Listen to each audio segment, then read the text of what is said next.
नमस्कार। आज हम भारत सरकार के हालिया घोषित जीएसटी सुधारों की गहराई से बात करने वाले हैं। हाँ, ये बदलाव सितंबर 2025 से लागू होने वाले हैं और इनका असर मतलब हम सब पर किसी न किसी तरह पड़ेगा जरूर। बिल्कुल। तो हमारी चर्चा का आधार है वो दस्तावेज जीएसटी सुधार, प्रभाव एवं चुनौतियां। हाँ, उसी के मुख्य बिंदुओं पर हम बात करेंगे। समझने की कोशिश करेंगे कि इन सुधारों के पीछे क्या सोच है, क्या फायदे नुकसान हो सकते हैं। सही। और हमारा मकसद यही है कि इन थोड़े जटिल लगने वाले बदलावों को आसान भाषा में समझा जाए। हाँ, सबसे बड़ी बात जो सुनने में आ रही है वो है कि अब 4 जीएसटी स्लैब नहीं होंगे, सिर्फ 2। हाँ, मतलब मुख्य रूप से 2 स्लैब होंगे, 5% और 18%। ये सबसे बड़ा ढांचागत बदलाव है। तो चलिए इसी को खोलते हैं और देखते हैं कि इसके मायने क्या है। तो जैसा आपने कहा, 2 मुख्य दरें हैं, 5% और 18%। लेकिन इनके साथ एक तीसरी दर भी है। अच्छा। हाँ, लग्जरी सामान और जिन्हें सिन गुड्स कहते हैं, जैसे पान मसाला, तंबाकू या फिर आजकल ये ऑनलाइन गेमिंग वगैरह, हाँ हाँ। उन पे 40% की एक ऊंची दर लगाई गई है। ओ 40%। तो मतलब 3 दरें हो गई, 5, 18 और 40। हाँ, मुख्य रूप से यही 3 दरें। और ये लागू कब से हो रही हैं, कोई तारीख है? तारीख तय की गई है 22 सितंबर 2025। 22 सितंबर 2025। हाँ, और दिलचस्प बात यह है कि उस दिन नवरात्रि का पहला दिन भी है, तो शायद एक शुभ शुरुआत का संकेत। अच्छा, ये तो इंटरेस्टिंग है। अब आते हैं सबसे जरूरी सवाल पर। आम आदमी की जेब का क्या?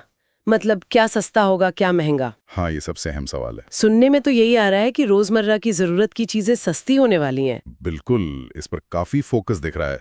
दस्तावेज के हिसाब से पनीर, रोटी, दूध जैसी एकदम बुनियादी चीजें, सामान्य दवाइयाँ और यहाँ तक कि रोज इस्तेमाल होने वाले सामान जैसे हेयर ऑयल, टूथपेस्ट, साबुन, हाँ, जो रोज लगते हैं। हाँ, उनको या तो 5% वाले स्लैब में लाया गया है या फिर कुछ पर तो जीएसटी 0 यानी निल कर दिया गया है। नील जीएसटी, अच्छा। और बीमा का क्या? Health insurance, life insurance? उस पर भी बड़ी राहत है। प्रस्ताव है कि स्वास्थ्य और जीवन बीमा पर से जीएसटी हटा दिया जाए। पूरी तरह से हटा दिया जाए? हाँ, ये एक आप कह सकते हैं बड़ा कदम है, क्योंकि बीमा महंगा होने से बहुत लोग ले नहीं पाते। सही बात है। इससे शायद ज्यादा लोग बीमा खरीदें। हाँ, स्वास्थ्य सुरक्षा का दायरा बढ़ सकता है। ये तो हुई जरूरी चीजों की बात। लेकिन बाजार में डिमांड बढ़ाने के लिए भी कुछ है क्या? जैसे टीवी, फ्रिज, गाड़ियां? हाँ हाँ, उस पर भी ध्यान दिया गया है।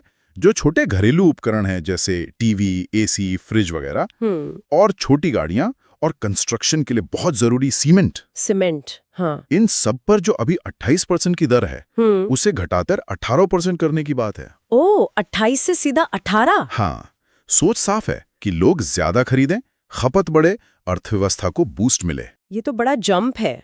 और खेती, किसानी, हेल्थ केयर इक्विपमेंट, उनके लिए कुछ? बिल्कुल, कृषि और स्वास्थ्य दोनों जरूरी क्षेत्र हैं। खाद, बीज, खेती के दूसरे इनपुट, हाँ। और मेडिकल उपकरण, इन सबको भी 5% या उससे भी कम वाले दायरे में रखा गया है। अच्छा। कोशिश यही है कि किसानों की लागत कम हो और स्वास्थ्य सेवाएं थोड़ी और पहुंच में आए। तो एक तरफ तो काफी राहत है, लेकिन दूसरी तरफ वो 40% वाला स्लैब भी है सिन गुड्स पर। ये तो काफी ज्यादा है। हाँ, बहुत ज्यादा है। और यहाँ सरकार का इरादा बिल्कुल साफ लगता है। तंबाकू, पान मसाला, गुटखा और ये ऑनलाइन जुआ वगैरह, इन पर सीधा 40%। ये सिर्फ रेवेन्यू की बात नहीं लगती। तो फिर क्या है? ये साफ तौर पर इन चीजों के इस्तेमाल को कम करने की कोशिश है, मतलब डिस्करेज करना। इसे आप सिन टैक्स कह सकते हैं, जो हानिकारक चीजों पर लगता है। ठीक है, समझ गई। तो ये सब सुनने में तो काफी अच्छा लग रहा है, खासकर आम लोगों के लिए। लेकिन इतनी सारी टैक्स कटौती सरकारी खजाने पर कितना असर पड़ेगा? इसका मतलब पैसा कहाँ से आएगा? हाँ, ये सबसे बड़ा सवाल है और शायद सबसे बड़ी चुनौती भी। जो शुरुआती अनुमान है, वो बताते हैं कि इन कटौतियों से सरकारी खजाने पर करीब करीब 48,000 करोड़ का सालाना बोझ पड़ सकता है। 48,000 करोड़? हाँ, अगर डॉलर में देखें तो ये करीब 5 से 6 बिलियन डॉलर बैठता है। बाप रे, ये तो बहुत बड़ी रकम है। ये चिंता की बात नहीं है? सरकार कैसे मैनेज करेगी? देखिए, चिंता की बात तो है, बिल्कुल है। राजस्व में इतनी कमी का मतलब है कि सरकार पर दबाव बढ़ेगा। या तो खर्च कम करें या कमाई बढ़ाएं या फिर उधार लें। लेकिन इसका एक दूसरा पहलू भी है जिस पर शायद सरकार दांव लगा रही है। वो क्या है? उम्मीद यह है कि जब टैक्स कम होगा, लोगों के हाथ में पैसा ज्यादा बचेगा। हाँ। तो वो खर्च ज्यादा करेंगे। इससे इकोनॉमी में डिमांड बढ़ेगी। एक तो ये ठीक है। दूसरा, महंगाई, जो सबकी चिंता है। अनुमान है कि इसमें करीब 1.1% पॉइंट तक की कमी आ सकती है। ओ, महंगाई कम होगी। हाँ, क्योंकि जरूरी चीजें सस्ती हो रही हैं। और तीसरा, इन सब का मिला जुला असर देश की जीडीपी पर पड़ सकता है। अनुमान है कि जीडीपी में करीब 0.6% की बढ़ोतरी हो सकती है। 0.6% जीडीपी ग्रोथ, तो मतलब सरकार ये रेवेन्यू लॉस का रिस्क ले रही है अर्थव्यवस्था को रफ्तार देने के लिए। हाँ, इसे इस तरह से देखा जा सकता है। ये एक तरह का स्टिमुलस पैकेज जैसा है, लेकिन टैक्स कट के जरिए। क्या ये 0.6% पर्याप्त होगा? देखिए, ये अनुमान है, असल असर तो वक्त बताएगा, लेकिन सोच शायद यही है कि निजी खपत को बढ़ाया जाए, जो इकोनॉमी का एक बड़ा इंजन है। पर हाँ, रिस्क तो है इसमें। सही बात है। अच्छा, अब जरा फायदों पर थोड़ा और विस्तार से बात करते हैं। आपने कहा सबसे पहला फायदा सरलीकरण। हाँ, ये बहुत बड़ा पॉइंट है। सोचिए, पहले इतनी सारी दरें थीं, 0%, 5%, 12%, 18%, 28%। याद रखना, हिसाब लगाना, सब कितना मुश्किल था। हाँ, वो तो था। अब मुख्य रूप से दो ही हैं, 5% और 18%, और एक वो स्पेशल 40%। तो सिस्टम समझने में, पालन करने में आसान हो जाता है, व्यापारियों के लिए भी, टैक्स अधिकारियों के लिए भी। और आम उपभोक्ता के लिए सीधा फायदा, महंगाई कम होने के अलावा। देखिए, जब रोजमर्रा की चीजें जैसे खाने पीने का सामान, दवाइयाँ, साबुन तेल वगैरह सस्ते होंगे, तो सीधे सीधे घर का बजट सुधरेगा, हाथ में पैसा बचेगा, जिसे वो कहीं और खर्च कर सकते हैं या बचा सकते हैं। खरीदने की ताकत बढ़ेगी। और हेल्थ इंश्योरेंस सस्ता होने का क्या असर हो सकता है? ये बहुत महत्वपूर्ण है। जीएसटी हटने से प्रीमियम कम होगा। उम्मीद है कि इससे ज्यादा लोग, खासकर जो अभी नहीं ले पाते हैं, हाँ, middle class, lower middle class, बिल्कुल, वो लोग इसे खरीद पाएंगे। इसका मतलब है कि अगर कोई बीमार पड़ता है तो इलाज का पूरा बोझ उनकी जेब पर नहीं आएगा। स्वास्थ्य सेवाओं तक पहुंच बेहतर होगी। किसानों के लिए भी सीधी राहत की बात हुई। हाँ, खाद, बीज और खेती के दूसरे सामान पर टैक्स कम होने से लागत घटेगी। ये सीधा उनकी आय बढ़ाने में मदद कर सकता है। खासकर छोटे किसानों को फायदा होगा शायद। हाँ, बिल्कुल, उनके लिए लागत का बोझ ज्यादा महसूस होता है। और वो सिन गुड्स पर 40% टैक्स, इसका सामाजिक असर क्या मान सकते हैं? देखिए, 40% की दर एक बहुत कड़ा संदेश है। सरकार साफ तौर पर इन चीजों का इस्तेमाल कम करना चाहती है। ये सिर्फ पैसा कमाना नहीं है, ये पब्लिक हेल्थ से जुड़ा मामला है। मतलब लोगों को हतोत्साहित करना। हाँ, कि भाई ये चीजें महंगी हैं, इनसे दूर रहो। दुनिया भर में ऐसे टैक्स लगते हैं। कारोबारियों के लिए आपने कहा कि कंप्लायंस आसान होगा। क्या ये वाकई जमीन पर होगा? सैद्धांतिक रूप से तो होना चाहिए। कम स्लैब मतलब कम कंफ्यूजन, HSN कोड वगैरह में शायद आसानी हो, रिटर्न भरना आसान हो सकता है। इससे छोटे व्यापारियों का वक्त और पैसा बच सकता है, वो अपने काम पर ज्यादा ध्यान दे पाएंगे। और बड़े लेवल पर इकोनॉमी के लिए क्या उम्मीदें हैं, जीडीपी ग्रोथ के अलावा? असर शेयर बाजार पर भी अच्छा पड़ सकता है।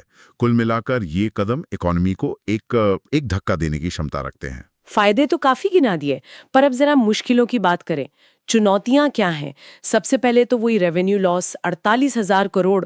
हाँ, वो सबसे बड़ी और सबसे पहली चिंता है। इतना बड़ा घाटा केंद्र सरकार के लिए संभालना आसान नहीं होगा। उन्हें कहीं ना कहीं से तो ये पैसा लाना पड़ेगा। हाँ, या तो खर्च काटना होगा, या कहीं और टैक्स बढ़ाना होगा, या फिर कर्ज लेना होगा। तीनों के अपने अपने असर होते हैं। और राज्यों का क्या होगा? जीएसटी का पैसा तो बढ़ता है। सही बात है। जीएसटी कलेक्शन कम होगा तो राज्यों को मिलने वाला हिस्सा भी कम होगा, तो उनके बजट गड़बड़ा सकते हैं। बिल्कुल, खास तौर पे वो राज्य जो अपनी योजनाओं के लिए जीएसटी पर ज्यादा निर्भर हैं। हो सकता है केंद्र को उन्हें मुआवजा देना पड़े, जिससे केंद्र का बोझ और बढ़ेगा। ये तो एक बड़ी चुनौती है। और क्या चिंताएं हैं? आपने एक रिग्रेसिव बायस जैसी कोई बात कही थी। हाँ, कुछ अर्थशास्त्री इस पर सवाल उठा सकते हैं। देखिए, अच्छा टैक्स सिस्टम वो माना जाता है जो प्रोग्रेसिव हो, मतलब जिसकी कमाई ज्यादा, उससे ज्यादा टैक्स। हाँ। यहाँ जरूरी चीजें सस्ती हो रही हैं, ये अच्छा है, गरीबों, मिडिल क्लास को फायदा होगा। लेकिन लग्जरी चीजों पर 40% टैक्स लग रहा है। तो सवाल उठता है कि क्या टैक्स का बोझ सही तरीके से बढ़ रहा है? क्या ये सिस्टम पर्याप्त रूप से प्रोग्रेसिव है? हालांकि सरकार की प्राथमिकता शायद अभी महंगाई कम करना और जरूरी चीजों को सस्ता करना है। समझ गई। और वो कंप्लायंस की आसानी वाली बात, क्या वो छोटे व्यापारियों के लिए वाकई आसान होगा? टेक्नोलॉजी, नियम? ये एक बहुत प्रैक्टिकल प्रॉब्लम है। सिर्फ स्लैब कम होने से सब ठीक नहीं हो जाता। हाँ, पोर्टल चलाना, कोड समझना। बिल्कुल, जीएसटी पोर्टल का इस्तेमाल, सही HSN कोड ढूंढना, टाइम पर रिटर्न फाइल करना, ये सब छोटे और मझोले कारोबारियों के लिए अभी भी सिरदर्द रह सकता है। तो उन्हें शायद अभी भी सीए या टैक्स कंसल्टेंट की जरूरत पड़ेगी। बिल्कुल, तो कागज पर भले ही लगे कि आसान हो गया, जमीन पर उसे पूरी तरह उतरने में वक्त लग सकता है, दिक्कतें आ सकती हैं, ये एकदम से नहीं होगा। तो कुल मिला के सरकार को कई चीजों में बैलेंस बनाना होगा। निश्चित रूप से।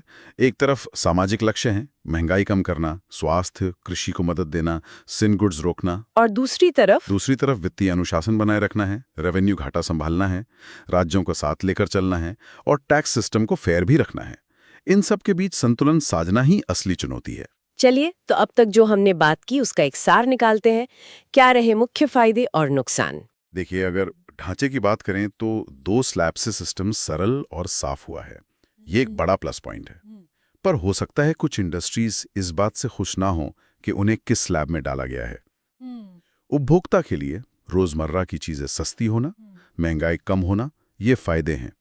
हेल्थ केयर एक्सेस भी बेहतर हो सकता है, लेकिन इसका भुगतान शायद रेवेन्यू घाटे और राज्यों पर दबाव के रूप में करना पड़े। और सामाजिक लक्ष्य और एडमिनिस्ट्रेशन? सामाजिक तौर पर सिन गुड्स पर सख्ती और कृषि स्वास्थ्य को राहत, ये अच्छे कदम हैं, पर टैक्स बोझ के बंटवारे पर सवाल उठ सकते हैं।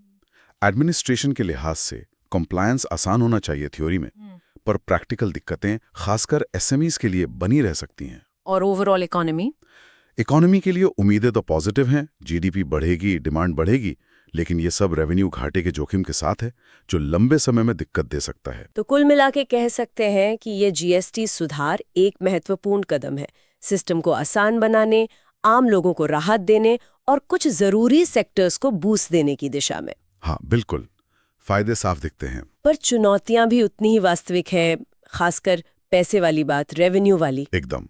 अब आगे देखना ये होगा कि सरकार इस रेवेन्यू गैप को भरती कैसे है। क्या आगे फिर से रेट बदलेंगे? क्या खर्च कम होंगे?